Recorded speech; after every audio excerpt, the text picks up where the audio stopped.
Hi friends, நான் தான் உங்கள் அருண். நான் இன்றைக்கி என்ன செஞ்சிட்ருக்கேன்னு தானே பார்க்குறீங்க. இன்றைக்கி வந்து நைட்டு சாப்பாடுக்கு பழைய சோறு இருந்துச்சுங்க. அதான் எங்கள் அக்கா படிச்சுக்கிட்டு இருந்தா, எங்கள் அம்மாவும் வேலை பார்த்துட்டு இருந்தேன். சரிம்மா, நான் 7th தானே படிக்க, இன்றைக்கி தானே முதல் நாள், அதனால் ஹோம்ஒர்க் தரலம்மா, அதான் நான் ஏதாச்சும் உங்களுக்கு கூட்டு பார்த்தாரேன்னு நானும் தக்காளி கூட்டு பண்ணேன். தக்காளியே வெட்டிட்டேங்க. பாருங்கள், வெங்காயத்தை வெட்டி அங்கே ஒரு 2 மிளகாவை கீரி மட்டும் வச்சுருக்கேன் வெட்டாமல். அடுத்து பாருங்கள், தக்காளி வெட்டிகிட்டு இருக்கேங்க. எங்கள் வீட்டில் 4 பேருங்க. எங்கள் அக்கா 8th படிக்க, ஆனால் 7th படிக்க. எங்கள் அம்மா வீட்டில் தையல் தைப்பாங்க. எங்கள் அப்பா கடைக்கு போயிடுவாங்க வேலைக்கு, ஸ்டிக்கர் கட்டி. அடுத்து எங்கள் வீட்டில் பட்டு கிடக்காங்க. இப்போ வந்து நாய்க்குட்டி வந்து பட்டுன்னு ஒரு நாய்க்குட்டி வாங்கியிருக்கோம். பார்த்திங்கன்னா இந்த பழைய சோறுனாலே பழங்காலத்தில் அவங்க சாப்பிடுறது அவங்க தாங்க வரும். வயல்ல இருந்து நல்லா சாப்பிடுவாங்க. அந்த பழைய சோறு, கருவாட்டு குழம்பு, மீன் தொக்கு, அதெல்லாம் நல்லா இருக்குங்க. பாருங்கள், ரொம்ப பேசாமல் அடுப்புக்கு போயிடலாங்க.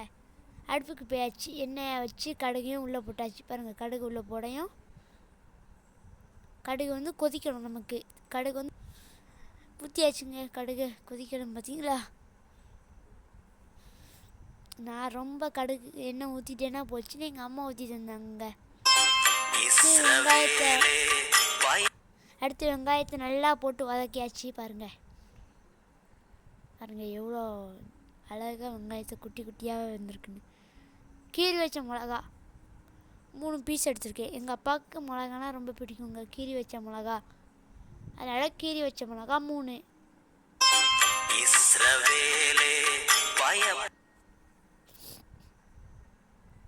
பாருங்கள் எவ்வளோ அழகாக கிண்டிகிட்டு இருக்குன்னு. தக்காளியை உள்ளே இறக்கிடலாம்.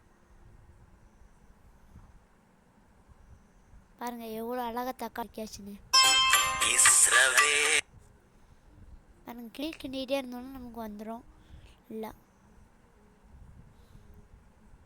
உப்பு 1/2 டீஸ்பூன்.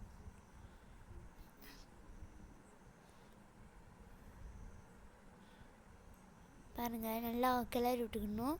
நீங்கள் வேறு எதுவும் மசாலா போடணும்னா ஃபஸ்ட்டே போட்டுறக்கூடாதுங்க, உப்பு கூட. அதான் நல்லா கிண்டி தான் போடணும். அவையும் பாருங்கள், அது அவியதுக்காண்டி மூடி வச்சிடலாங்க. தோஞ்சாச்சு, எவ்வளோ நல்லா அவிஞ்சிருக்காங்கன்னு பாருங்கள். இவங்க கூட மிளகா பொடி சேர்க்கணுங்க. மிளகா பொடி எடுக்கணும். இப்போ தான் மசாலா டப்பாலேருந்து மிளகா பொடியை இப்போ தான் எடுக்குங்க.